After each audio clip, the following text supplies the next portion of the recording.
Hello everyone, good morning. আমার এই ছোট্ট পরিবারে তোমাদের সবাইকে জানাই ওয়েলকাম। তো দেখো বন্ধুরা, সকালে সমস্ত আশি কাজ করে নিয়েছি, করে এখন একটু তোমাদের সাথে কথা বলতে এসেছি, সকাল সকাল আর কি। আর এই যে থাইরয়েডের ওষুধটা দেখছো, এটা এখন খেয়ে নেবো, তারপরে চা খাবো। আর কি বলো তো, ঘরের বউদের যা সকালে আর কি কাজ থাকে, কিন্তু রোজই এক কাজ দেখাবো। আর এটাই তো কাজ, সবই বুঝতে পারি যে আমরা ঘরের যারা হাউসওয়াইফ আছি আর কি, তাদের তো একই সংসারের কাজ, যেহেতু আমাদের এটা ডেইলি ব্লগ আর কি, রুটিন। তারপরেও না ভাবি মাঝে মাঝে তোমরাও তো বোরিং হও না, ভালো লাগে রোজ রোজ, কিন্তু নতুন কিছু যে দেখাবো তারও উপায় নেই গো। মেয়ের এই পরীক্ষা পর্যন্ত এরমই চলবে, আমার পরীক্ষা বাকি আছে। আর গলাটা না একটু ধরে গেছে, মাঝে মাঝে ভয়েস দিতে একটু অসুবিধা হচ্ছে, তো ঠিক আছে, ম্যানেজ করে নেব। তোমাদের ভালোবাসা আর তোমাদের জন্য আমি সব কিছু করতে পারি। আর আসলে কি বলো তো, কোনোদিন তো কারোর কাছে এরকম ভালোবাসা পাইনি। তোমরা আমাকে যেটুকু ভালোবাসা দিয়েছো, যতটুকু দিয়েছো আর কি, এই আমার যতটুকু পরিবার হয়েছে, ছোট্ট পরিবার। তো যাই হোক, তোমরা যদি আমার সাথে থাকো, একদিন আমি ঠিক আমার নিজের একটা পরিচয় করতে পারবো, তাই না বলো? তো চলো রান্নাঘরে চলে যাই।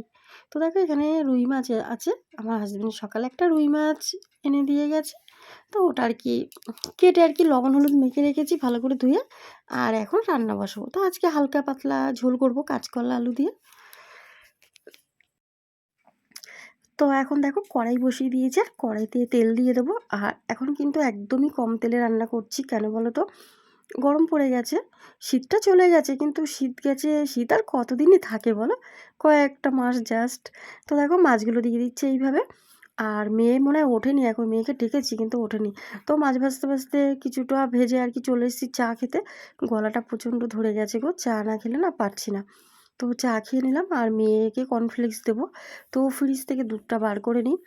আর জানো তো বন্ধুরা, আমার জানি না, বুঝতে পারছি না থাইরয়েডের জন্য হচ্ছে কি না, মাঝে মাঝেই না জ্বর আসছে, হালকা হালকা মানে জ্বর আছে কিন্তু প্রচণ্ড গায়ে হালকা। তো দেখো, এই যে কাঁচকলা আলুটা এইভাবে কষিয়ে নিয়েছি, এটা কিন্তু একদম হালকা পাতলা, জানো তো। মানে এটা একটা আমি স্পেশাল মশলা দিয়েছি, তোমরা কমেন্টে জানালে, মানে চাইলে ঠিকই বলবো রেসিপিটা। এই দেখো মশলাটা, তো এইটা দিলে ঝোলটা জাস্ট হয় না, একদম মানে দুর্দান্ত আর কি যাকে বলে, খুবই টেস্ট আর ভীষণ ভালো। তো দেখো মেয়ের এই যে কর্নফ্লেক্সটা দিচ্ছে, আর আমি আর খাবো না গো, চা খেয়েছি। আর ইচ্ছা নেই, মানে এমনিতে আর কি ঠান্ডা লাগলে আর জ্বর আসলে না ইচ্ছা করে না। তো দেখো, কাঁচকলা আর আলুগুলো কিন্তু একদম গোটা রয়েছে, একটু ভেঙে দিইনি। আর ঝোলটা এরকম পাতলা, আর এইভাবে জ্যান্ত মাছের ঝোল গরম গরম ভাতের সাথে জাস্ট জমে যাবে বলো। তো রান্নাবান্না হয়ে গেছে, এখন আমি গ্যাসটা মুছে নেব। আর যেটা বলছিলাম বন্ধুরা, এই যে কয়দিন ধরে যে আমাদের সাথে যেগুলো হচ্ছে, আমি এখনও না মানে বুঝতে পারছি না। এই যে মেয়ের সাথে এই যে চাকু, তারপরে এই যে ভয় দেখানো, এখনও ধরতে পারিনি। তো এর জন্যে জানো তো, বাড়ির থেকে আমি ঠিকঠাক বেরোতে পারি না, ভয় পাই একটু মেয়েকে রেখে যেতে। যখনই যাই বাড়ি, মানে ঘরে তালা দিয়েই যাই।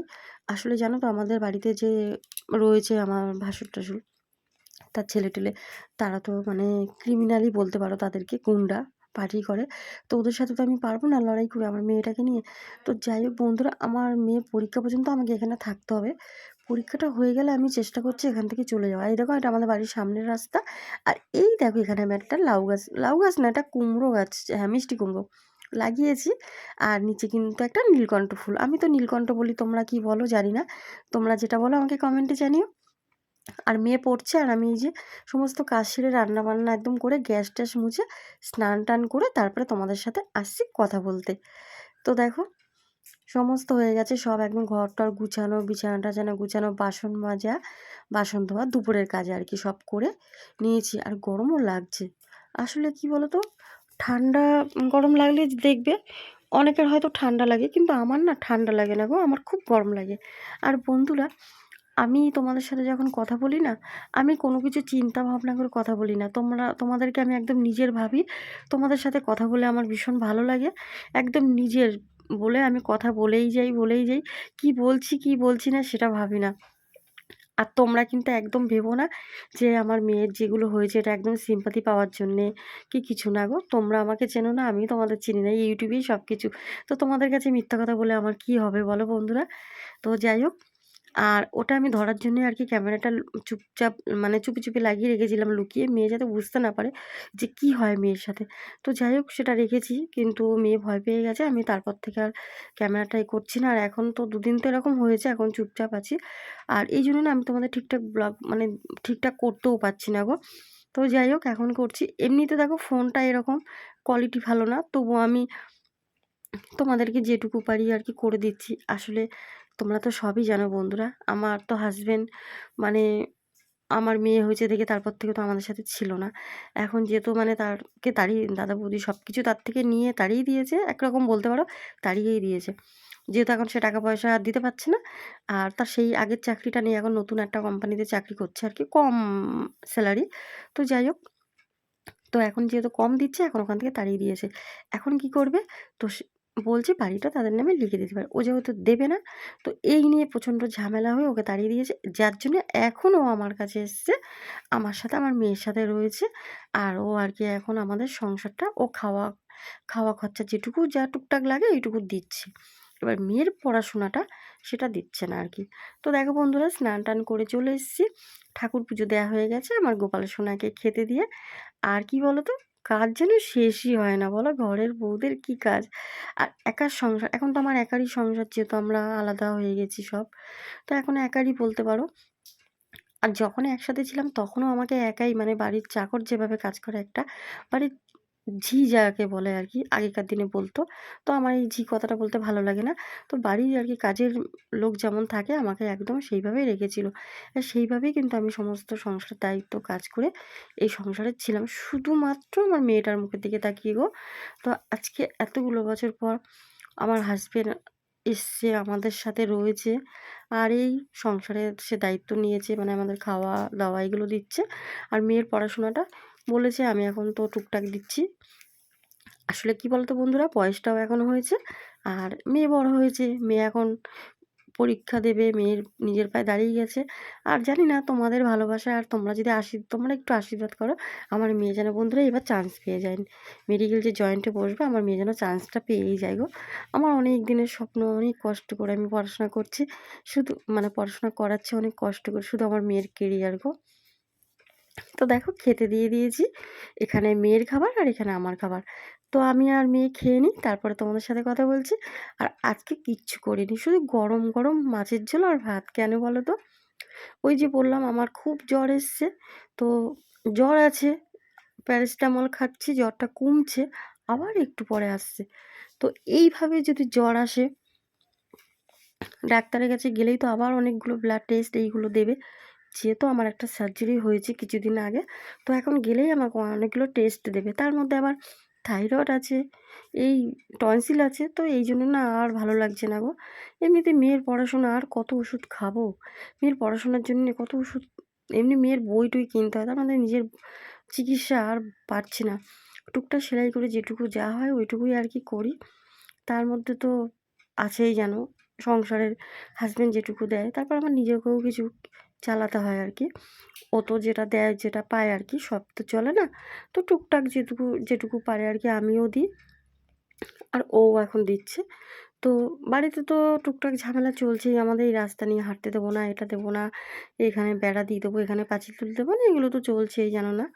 তারপরেও না কষ্ট করে মানে সেই দাঁতে দাঁত চেপে থাকা বলে না, একদম আমি সেইভাবেই রয়েছি, শুধুমাত্র আমার মেয়ের পরীক্ষার জন্য।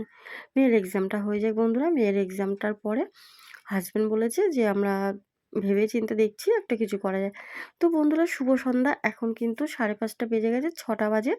আর এই যে আমি এখন সন্ধ্যাবেলা ঘরগুলো ঝাড় দিয়ে নিচ্ছি, বাসনগুলো গুছাবো, তারপরে সন্ধ্যাবাতি দেবো। আমাদের এখানে যেহেতু আমার শ্বশুরবাড়ি সবাই বাঙাল, আর এটা বাঙালি পাড়া বলো, বাঙাল পাড়া বলে সবাই। তো এখানে না আমরা যেমন বলি সন্ধ্যা দেবো, এরা বলে সন্ধ্যাবাতি দেবো। আমার বাপের বাড়ি কিন্তু এই দেশুয়ারে, এরা বাঙাল। মানে আমার কিন্তু মানে ঘটি বলে আর কি এই দেশীয়দের। ঘটি আর বাঙালির মধ্যে বিয়ে হয়েছে, বুঝতে পারছো? তো এদের বাড়িতে নিয়ম একদম আলাদা, আমাদের বাড়িতে নিয়ম আলাদা। এদের অনেক নিয়ম, সেই সব নিয়ম কিন্তু সেই 13 বছরের বিয়ে হয়েছে, সেই 13 বছরের মেয়েটা এই নিয়ম পালন করে আজকে এতগুলো বছর কাটিয়ে দিলাম। তো দেখো এই ঘর ওই ঘর ঝাড় দিয়ে নিলাম। আর আমি জানো তো সকালে যতই আমি ঝাড় দিয়ে মুছি, আমাকে না এরকম সরিয়ে সরিয়েই মুছতে হবে, জানো না। আমার এটা অভ্যাস, মানে এই অভ্যাসটা আমি কিছুতেই করি না। আমার মেয়ে মাঝে, মাঝে বলে, "মাম্মাম তুমি এতবার এই ঘর ঝাড় দাও, ঘর মোছো কেন?" আসলে কি বলো তো? আমাদের তো ছোট, ছোট ঘর, একটুখানি জায়গা।